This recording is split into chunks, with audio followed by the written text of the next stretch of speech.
Halo guys, terima kasih udah mau mampir di channel yang satu ini, Jobs Project. Jadi malam hari ini kebetulan jam 11 aku mau coba ya cerita-cerita aja sih tentang ikan cupang. Tapi ini ikan cupangnya kayak udah lemas-lemas semua ya. Apa mungkin karena udah malam atau gimana, nggak ngerti juga ya. Mungkin aku cerita di sini bukan sebagai seorang expert ataupun juga orang yang hobi untuk memelihara ikan cupang, tidak. Karena ini juga aku beli ya kemarin itu ya karena memang lagi betul-betul masa-masa pandemi, butuh yang namanya hiburan ya. Jadi ya aku coba iseng-iseng beli ikan cupang ya hanya untuk cuci mata ya. Nah jadi ya ketika aku beli ini juga aku nggak ngerti sama sekali sih perawatannya seperti apa ya. Jadi cuma modal nonton YouTube juga. Nah di sini jadinya aku mau berbagi nih tentang pengalamanku ya. Mungkin bisa dibilang gini sih ya, mungkin bakalan ada pemahaman yang salah, apalagi kalau yang sudah expertnya yang menilai ya apa yang aku sampaikan ya, mungkin akan ada beberapa hal yang salah ya. Tapi aku selalu yakin sih ketika seseorang itu punya peliharaan ya, ketika dia punya peliharaan dia pasti punya ceritanya sendiri untuk merawat peliharaannya tersebut. Mungkin berbeda dengan yang orang lain lakukan, tapi itu berhasil ketika dia lakukan. Nah, jadi di sini aku cuma mau sekedar sharing apa yang aku lakukan. Salah benarnya mohon maaf, tapi mungkin bisa jadi referensi buat teman-teman ketika menghadapi permasalahan yang sama untuk perawatan yang namanya ikan cupang ataupun betta fish. Nah, jadi mungkin aku bakalan langsung fokus sama yang satu ini, ya. Nah, jadi ini ya salah satu ikan aku, kalau nggak salah namanya itu red grouper ya, half moon. Nah jadi ini sebenarnya kalau teman-teman lihat ekornya itu udah hancur banget seperti itu. Aku bahkan bisa bilang ini mendingan. Kalau teman-teman mungkin bisa membayangkan itu, bahkan ekornya yang di tengah itu ya, beberapa bulan kemarin di tahun 2020 itu bahkan sempat hanya setengah sentimeter. Itu setiap hari rontok dan setiap malam aku dengar ikannya itu lasak banget di dalam tempatnya ini, kayak lompat sana sini.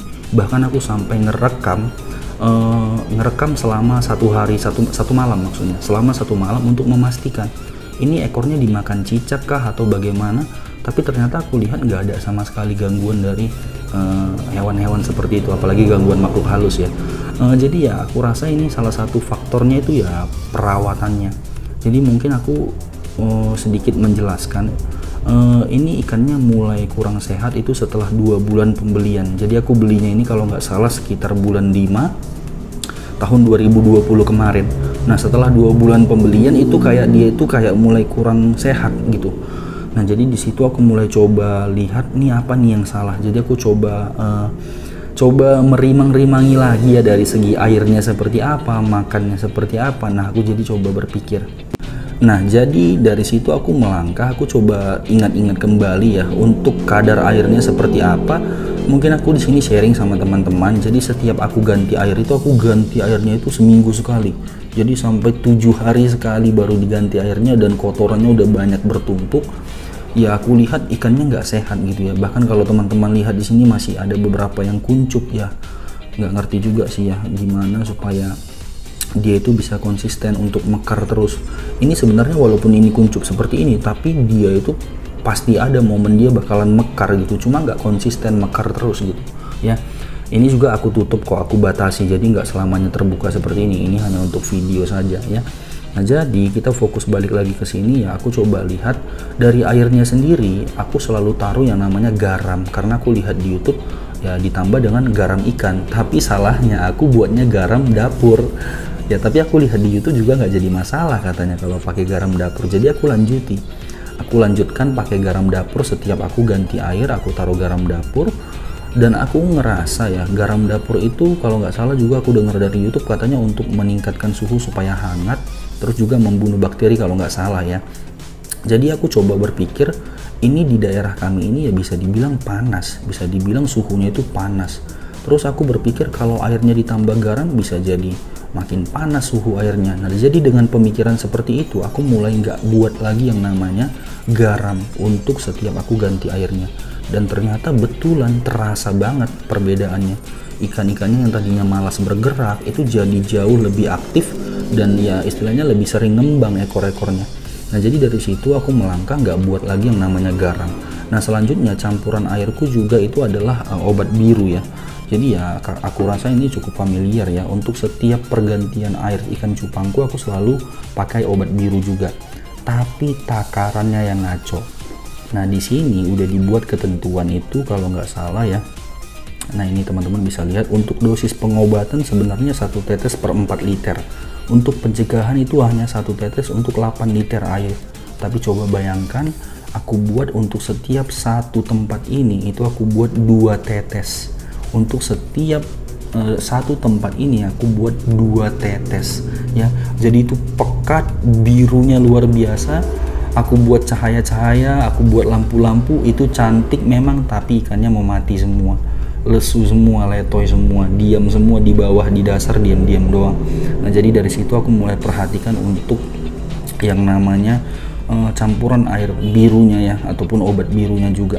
Nah jadi untuk kemarin ketika pengobatan untuk yang ini, aku coba buat 2 tetes, bukan 2 tetes, tapi 1 tetes untuk 4 liter air. Jadi ya hasilnya itu aku buat khusus untuk dia sendiri, sementara yang lain aku buat perawatan aja. Jadi ini berbeda sendiri nih, yang 3 ini aku campur 1 tetes untuk 8 liter air. Dan ternyata ya beberapa minggu kemudian ini mulai sehat. Dia mulai sehat, terus aku juga nggak dengar-dengar lagi dia itu kayak rontok, kayak ribut lah di tempatnya gitu. Rontoknya udah nggak separah dulu lagi gitu ya. Nah jadi dari situ aku mulai konsisten untuk nggak kasih air garam, terus juga aku udah mulai sesuaikan untuk kadar dari air birunya sendiri. Dan beberapa kali aku coba buat pakai ketapang. Jadi nggak tahu kenapa nih ya, ketika aku buat ketapang itu kayak busa-busa ya atau apa ya namanya, aku nggak ngerti juga ya. Jadi kayak bulir-bulirnya itu jauh lebih banyak. Ini walaupun mungkin ada beberapa bulir-bulirnya, tapi kalau pakai ketapang itu bulirnya jauh lebih banyak lagi, bahkan bisa sampai lengket di tembok-tembok dinding-dindingnya ini ya. Nah jadi ya aku rasa juga ketapang itu bagus banget ya, karena kan di habitat aslinya juga ya daun-daun ketapang itu sebagai tempat istirahatnya juga, bisa dibilang seperti itu.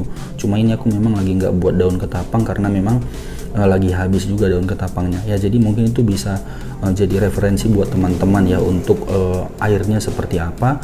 Terus juga yang terakhir nggak lupa perbandingan antara ketika aku merawatnya dengan ganti air itu 7 hari sekali, dan juga perbedaannya ketika 5 hari sekali atau 3 hari sekali bahkan. Jadi kalau mereka lagi rajin-rajinnya makan ya aku ganti airnya itu bisa 3 kali sehari, 3 hari sekali atau 5 hari sekali itu paling mentok sekarang ini. Nggak pernah lagi sampai 7 hari itu sekali, itu nggak pernah lagi, karena udah bertumpuk banget pasti kotorannya di bawah kalau 7 hari sekali ya. Nah jadi aku betul-betul untuk rutin ganti airnya itu ya bisa dibilang bahkan ya kalau bisa diusahakan itu ya 5 hari sekali aja lah ya, karena kalau 3 hari sekali pun mereka kayak stres ganti-ganti air terus ya.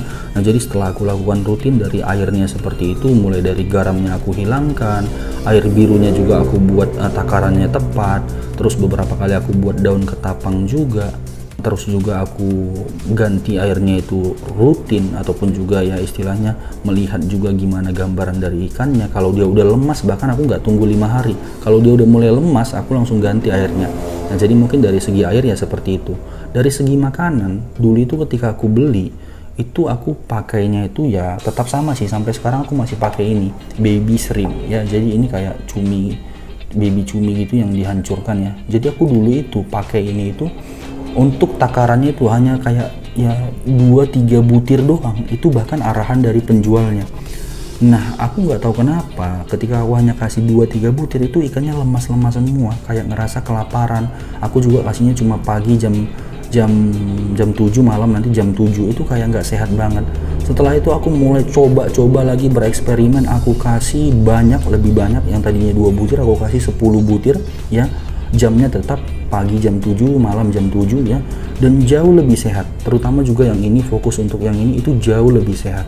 Nah jadi aku mau coba yang lebih ekstrim lagi, karena ketika aku kunjungan ke rumah temanku dia ngasih makannya lebih gila-gilaan lagi ya, lebih banyak lagi, dan ikannya sehat-sehat banget ya, besar-besar dan juga ekornya bagus-bagus banget. Nah jadi dari situ aku tingkatkan makanannya, bukan hanya dari segi banyak kadar makannya, tapi dari segi waktu aku juga buat jadi 3 kali sehari.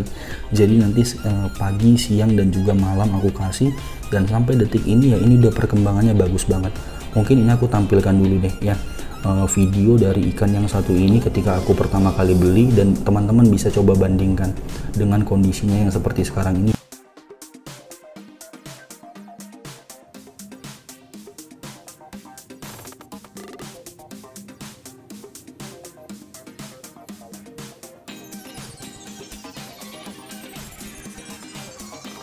Kalau teman-teman bisa ngebayangin, ini jauh lebih parah lagi.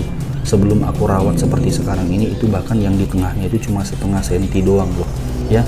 Nah jadi mungkin ya itu sedikit sharing dari aku, teman-teman bisa jaga yang namanya kualitas airnya, mulai dari pemberian garam, kadar air birunya, terus mungkin juga peranan daun ketapang, juga rutinitas untuk mengganti air. Kalau dari segi makanan coba disesuaikan dengan porsi dari ikannya sendiri ya. Ya dibilang banyak juga ya nggak banyak kali ya. Seberapa banyak sih untuk ukuran badan seperti ini ya.